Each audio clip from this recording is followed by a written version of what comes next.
Dream, dream, dream, dream, dream. Dream, dream, dream that I want you.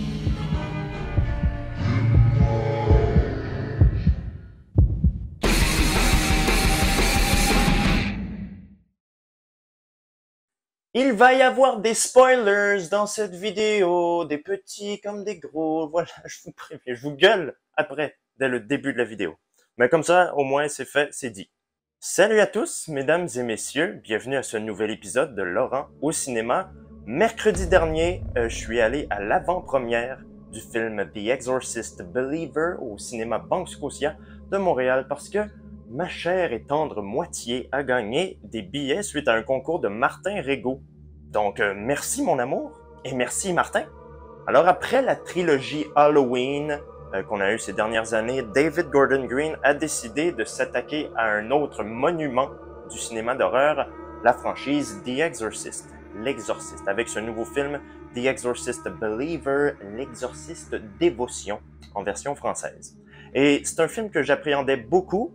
Ça fait un petit moment qu'on en parle déjà, et puis ça faisait quoi, 18 ans qu'on n'avait pas eu de film L'Exorciste au cinéma? Le dernier était sorti en 2005, je crois. Bon, on a eu la série télé, mais qui avait plus ou moins rapport avec tout le reste. Mais ouais, ça faisait longtemps qu'on n'avait pas eu un film de cette franchise au grand écran.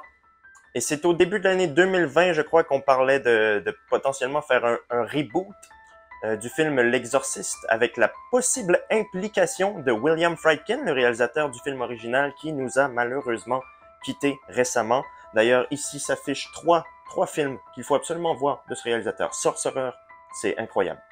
Puis finalement, quelques temps après, on apprend que ce nouveau film, L'Exorciste, ne sera pas un reboot, ni même un remake, mais une resuite, un requel, hein, parce que c'est maintenant la mode de faire ça, des suites au film original en faisant abstraction de tous les autres volets qui sont sortis. Dommage parce que le troisième film, L'Exorciste, était vraiment très très bon, sous-estimé. Donc, on va voir ensemble ce que vaut ce nouveau film. Hé, vous l'avez retrouvé? Qu'est-ce que vous faisiez toutes les deux dans ce bois? Rien, on a marché, et après je sais plus. Angela, tu peux dire à ton père combien de temps tu es partie? Quelques heures peut-être.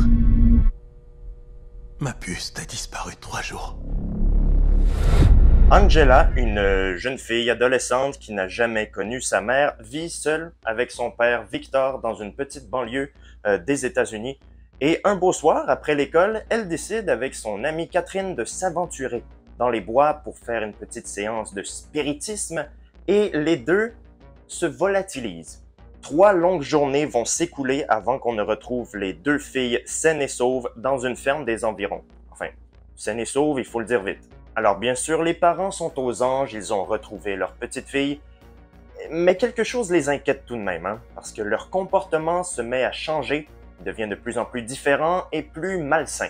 On pense d'abord qu'ils souffrent d'un petit trouble psychiatrique ou psychologique dû à leur disparition, mais finalement, il semblerait que les filles soient possédées par une entité démoniaque. En tentant de leur venir en aide, les parents font la rencontre d'une experte en la matière, une certaine Chris MacNeil, qui a vécu une situation similaire 50 ans auparavant, en 1973. Le scénario est signé par David Gordon Green et Peter Sattler d'après une histoire de Scott Teems, le scénariste des 2 derniers Halloween. Et franchement, ils ont fait un choix qui me plaît. Ils n'ont pas essayé de faire un copier-coller du film original, comme ça avait un peu été le cas pour Halloween 2018, ce qui en avait énervé plus d'un. Pas moi. Moi, j'avais bien aimé, mais on dirait que David Gordon Green a appris de ses erreurs et n'a pas reproduit ça ici. Bon, bien sûr, on peut faire quelques parallèles avec le film L'Exorciste, l'original. Il y a quelques éléments qui sont repris, mais c'est pas trop flagrant et on n'a pas l'impression que ça a été complètement repompé, donc chapeau. Ou casquette. Lol. Donc là, on est vraiment sur une histoire quasi indépendante se déroulant dans le même univers que l'Exorciste premier du nom. Mais toutefois, il y a quelques trucs, beaucoup de trucs, qui me chicotent un peu. On va voir tout ça ensemble.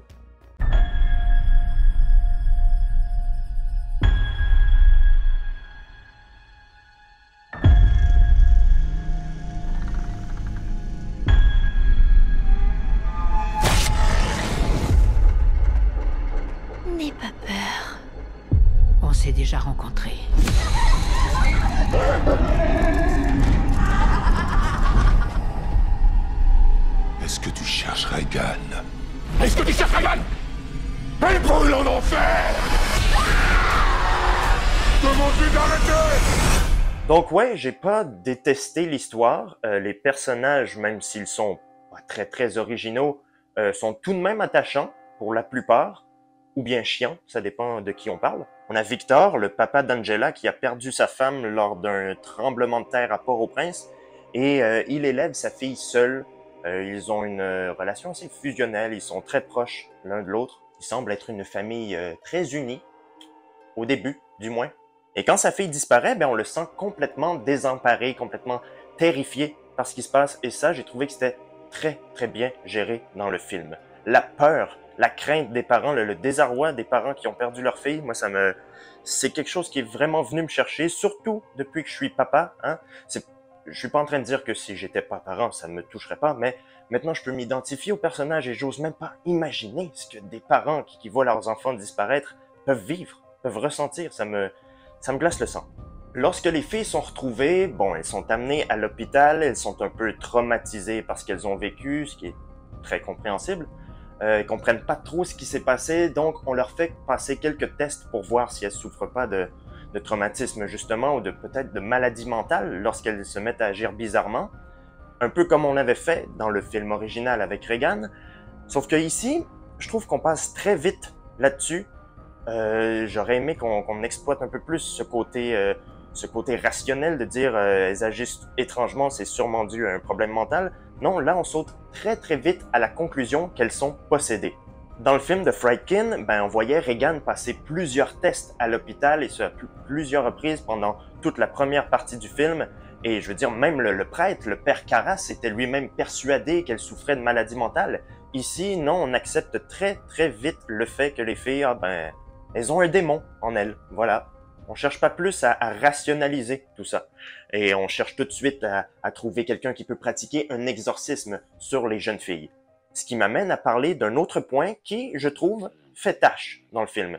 Et pourtant, c'est un peu là-dessus que tout l'Exorcist Believer se base. Alors, si j'apprécie le fait que le film n'essaie pas trop de ressembler à l'original, j'aime toutefois pas l'idée d'avoir ramené Ellen Burstyn dans le rôle de Chris MacNeil. Pas qu'Ellen Burstyn n'est pas une bonne actrice, hein, même encore à son âge, elle est très très bonne, sauf que justement, elle a 90 ans. Elle peut plus faire grand-chose à l'écran, elle peut pas passer des longues journées de tournage. Alors on la voit à peine dans le film. Je veux dire, elle est quand même là, elle a de la présence à l'écran, mais en dernière partie de film, elle est un peu mise en retrait, et concrètement, son personnage, il sert pas à grand-chose. Alors, qu'est-ce qu'on apprend sur son personnage et sur le personnage de Regan? C'est qu'après les événements du premier film en 1973, Chris MacNeil a été mise sur les projecteurs, encore plus pas pour son métier d'actrice, hein, mais pour le fait d'être la mère d'une enfant possédée. Elle a écrit un livre et ça a entaché sa relation avec sa fille et les deux ne se parlent plus depuis plusieurs années. Alors bon, c'est bien beau, tout ça, mais ça sert à quoi? À part faire un lien avec le film original et tout le côté nostalgique, je comprends très bien, mais concrètement, ça n'a aucun impact sur l'histoire, sur l'intrigue. Il y a aussi le fait que le démon qui possède les jeunes filles, ce soit Pazuzu, le même démon qui a possédé Regan. Enfin, c'est pas dit explicitement dans le film, mais il y a plusieurs sous-entendus qui nous disent clairement que c'est lui, quoi. Mais honnêtement, je crois que j'aurais préféré ne pas voir Chris, qu'on fasse seulement quelques évocations aux événements de 1973, dire « Ah, il s'est passé ça il y a 50 ans, il y a eu une fille à Washington qui a été possédée et tout », et que le démon, ce soit pas Pazuzu, ce soit une autre entité démoniaque, je sais pas. Je crois que le film aurait été meilleur si elle essaie pas trop de lier les deux films ensemble. Mais bon, ce n'est que mon humble avis, hein, n'est-ce pas? Allez. Qu'est-ce que t'as dit? J'ai rien dit du tout. Pourtant, je t'ai entendu parler. Hé, mon cœur. Ça va?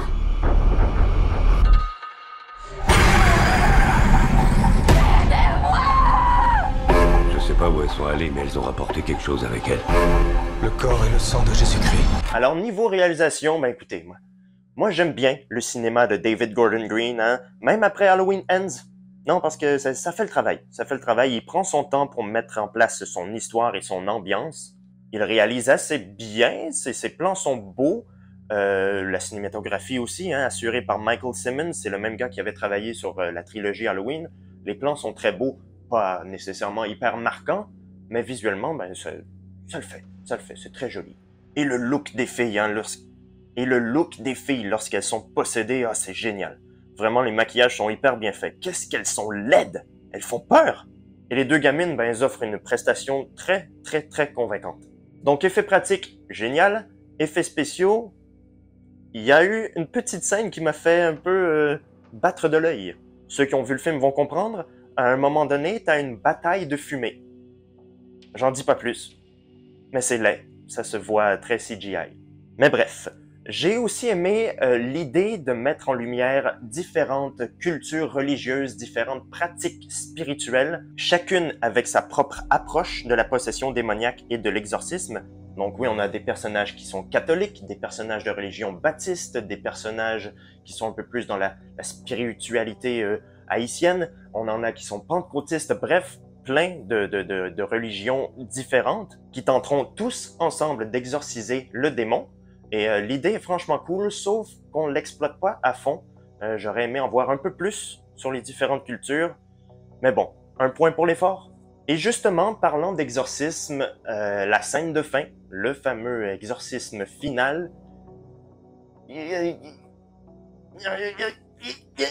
Voilà, c'était ma réaction. C'était ma réaction en salle. C'était pas mal, mais c'était très timide. Tout le film est très timide. Il y avait un bon enjeu. Pour chasser le démon, ben, il fallait sacrifier l'une des filles pour sauver l'autre. Un sacré dilemme. Qui allait craquer en premier? Qui allait sacrifier la fille de l'autre pour sauver son propre enfant? Spoilers, c'est les parents de Catherine. Ce sont eux qui craquent en premier. Ils disent au démon « Je sauve ma fille, sauvez Catherine ». Sauf que surprise, le démon est un fourbe. Il a tué Catherine et Angela est sauvée. Je suis pas d'accord avec ça. J'aurais préféré que Angela meure. Cette phrase est folle, surtout prise hors contexte. Non, mais ça aurait été... Il y aurait eu un côté un peu plus dramatique si Angela était morte, parce que Victor aurait perdu sa femme il y a une dizaine d'années, et là, ben, il perdrait sa fille en plus. Le côté dramatique du truc, ça aurait un peu plus claqué. Mais bon, c'est comme ça. Le film est très, très sage, hein, un peu timide par moment. Je veux dire, le démon, pas du tout vulgaire comme il était en 1973. Là, il lance juste des petites piques qui se veulent horribles et effrayantes. Mais honnêtement, ça marche plus ou moins. Les scènes d'horreur aussi sont pas tellement effrayantes. Je dirais, elles sont bien, mais elles manquent un peu de peps. Les gens ont sursauté dans la salle plus à cause des jump scares qu'à cause des scènes creepy. Et franchement, les jump scares, ben, ils étaient un peu faciles. Pas nécessairement mauvais, ils étaient relativement bien placés, mais on les voyait venir quand même. Donc ouais, à aucun moment du film, je me suis dit que il y a une scène là, cette scène-là va devenir culte, comme pour l'original. Non, je pense pas que dans 50 ans, on va se rappeler de ce film-là comme étant un grand classique. Mais en même temps, quand L'Exorciste premier du nom est sorti en 73, ben c'était un vrai choc pour le public. C'était pratiquement une révolution dans le cinéma d'horreur. Les gens avaient jamais vu un film pareil qui insultait directement la religion, et ben ça les a choqués. Sauf qu'aujourd'hui, en 2023, ben des films comme ça, de possession qui enculent la religion, ben on est pas mal habitué à ça. Donc l'effet de surprise n'est plus au rendez-vous, et forcément, ben ça a beaucoup moins d'impact. Après, je dis pas que le film est mauvais, hein, j'ai pas été impressionné, mais j'ai pas non plus été hyper déçu par le film. Je l'ai aimé, tout simplement. J'ai quand même passé un bon moment en salle. Je dirais pas que c'est le meilleur film de tous les temps, mais voilà, je l'ai apprécié. J'ai plus aimé Halloween 2018 que L'Exorcist Believer. Et là, si je comprends bien, ben David Gordon Green, il veut faire des suites à ce film, il veut faire une nouvelle trilogie, un peu comme il avait fait avec Halloween, mais je vois pas comment il pourrait faire ça. Je veux dire, le film se conclut sur un faux cliffhanger, mais je suis pas sûr qu'on va pouvoir explorer très longuement cette piste, de ce que je comprends.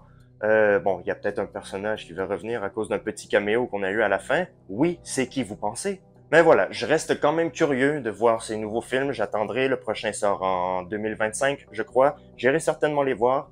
Et bien sûr, je vous ferai une petite critique lorsqu'ils sortiront.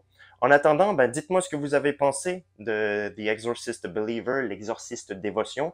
Je sais qu'il va déjà se faire défoncer sur Internet parce que ça aussi, c'est devenu une mode quand on est un YouTuber quarantenaire qui râle sur tout et n'importe quoi, ou quand on est un vieux tweetos aigri sur X.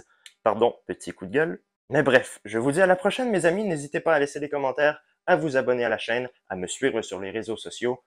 À la prochaine! Dieu t'a joué un sale tour.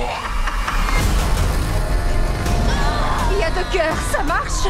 Ils battent à l'unisson. Soyez forts. Qu'est-ce que t'as fait?